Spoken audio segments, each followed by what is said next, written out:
When we think about the Cold War, it's easy to picture this simple two-sided stare-down, right? The USA versus the USSR. But the reality, especially in the decades between 1947 and 1979, was so much more complex. It was more like a dynamic, high-stakes chess game with shifting alliances and some really surprising partnerships, where just staying in the game often mattered a whole lot more than ideology. Okay, just look at this image.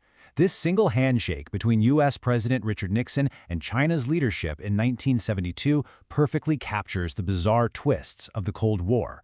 I mean, think about it. Just a decade earlier, this picture would have been completely unthinkable. America's entire foreign policy was built around one thing: stopping communism. So how on earth did we get to this point? To understand that, we need to rewind the clock. All right, let's go back to the beginning, right after World War II. The world wasn't this complicated web of different interests like it is today. Nope, it was split cleanly and, very dangerously, right down the middle. On one side, you have the United States and its allies flying the flag for capitalism and democracy. And on the other, you had the Soviet Union and its satellite states pushing for a global communist revolution. You really can't overstate how rigid this divide was. The suspicion between the two sides was incredibly deep, and their core beliefs were just fundamentally incompatible. This wasn't just a political disagreement. For them, it was a battle for the very future of humanity. So what was the U.S. game plan? Well, it pretty much boiled down to a single word: containment. This idea, first spelled out in the Truman Doctrine in '47, was simple: stop communism from spreading, contain it, keep it in its box. And this one policy, it became the absolute bedrock of American foreign relations for decades. It influenced everything from military alliances like NATO to fighting proxy wars in places like Korea.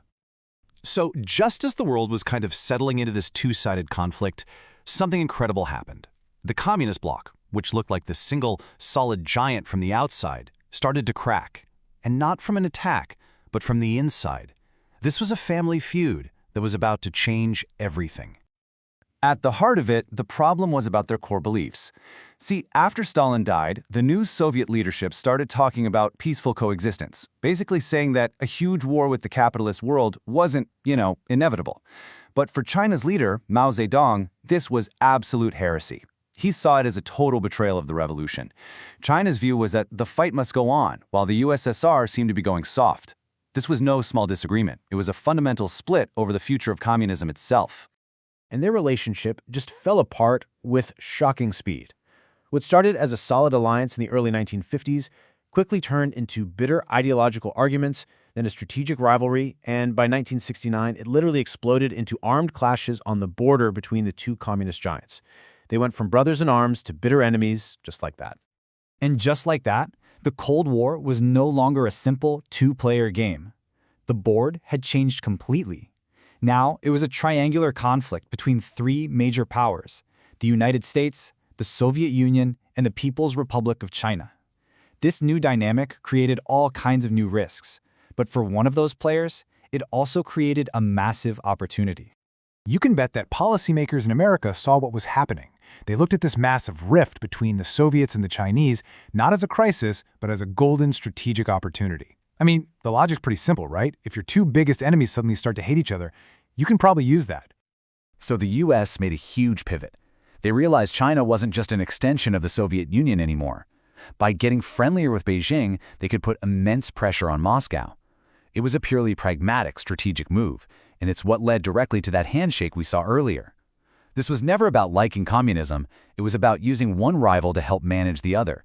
And this clever maneuvering had a fascinating side effect.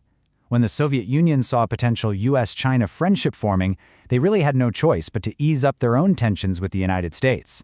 This period became known as détente. So playing the China card didn't just isolate the USSR, it actually forced them to the negotiating table to talk about big things, like arms control. So what's the big takeaway from these 30 years of shifting alliances and power plays? Well, it seems to be that when push came to shove, national interest and raw strategic advantage almost always won out over sticking to a rigid, pure ideology. Let's break it down. The world started as a rigid, two-sided ideological fight defined by the policy of containment.